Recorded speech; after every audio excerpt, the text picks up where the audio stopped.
AP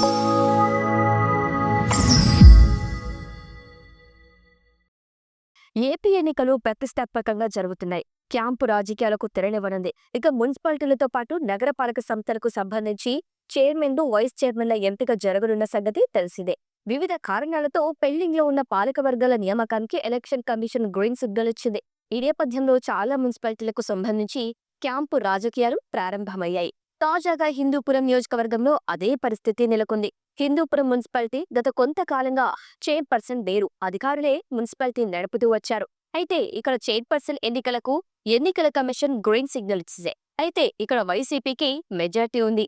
ఈ ఎన్నికలకు ముందు తర్వాత పరిణామాలు శరవేగంగా మారాయి. అందుకే ఇప్పుడు సీన్ రివర్స్ అవుతోంది. చైర్పర్సన్ ఎన్నిక ప్రతిష్టాత్మకంగా మారింది. మున్సిపల్ ఎన్నికల్లో హిందూపురం మున్సిపాలిటీ వైసీపీ గెలుచుకుంది. ఇక్కడ 38 వార్డులకు గాను 30 వార్డులను వైసీపీ ఏకపక్షంగా కైవసం చేసుకుంది. తెలుగుదేశం పార్టీ 8 వార్డులకు పరిమితమైంది. దీంతో మున్సిపల్ పీఠం వైసీపీ చేజెక్కించుకుంది. అయితే ఈ ఎన్నికల్లో బాలకృష్ణ హిందూపురం ఎమ్మెల్యేగా గెలిచారు. హ్యాట్రిక్ విజయం సాధించారు. హిందూపురం మున్సిపాలిటీపై ప్రత్యేకంగా ఫోకస్ పెట్టారు బాలయ్యబాబు. పెద్ద ఎత్తున అభివృద్ధి కార్యక్రమాలకు సైతం శ్రీకారం చుట్టారు. దీంతో వైసీపీకి చెందిన పలువురు కౌన్సిలర్లు టీడీపీ వైపు చూశారు. దీంతో 12 మంది వైసీపీ కౌన్సిలర్లను తన వైపునకు లాగేస్తారు బాలయ్య. దీంతో టీడీపీ బలం 20 మంది కౌన్సిలర్లకు చేరింది. ఇక మున్సిపాలిటీలో టీడీపీకి లైట్ క్లియర్ అయింది. మరోవైపు అక్కడ మున్సిపల్ చైర్పర్సన్ తనంతట తాను రాజీనామా చేయడంతో ఎన్నిక అనివార్యంగానే మారింది. ఇక రాష్ట్రంలో ఖాళీగా ఉన్న చైర్మన్, వైస్ చైర్మన్ పదవులకు ఎన్నికలు నిర్వహించాలని ఎన్నికల కమిషన్ ఆదేశాలు జారీ చేసింది. దీంతో ఫిబ్రవరి 3న ఎన్నికల నిర్వహణకు ఈసీ నిర్ణయించింది.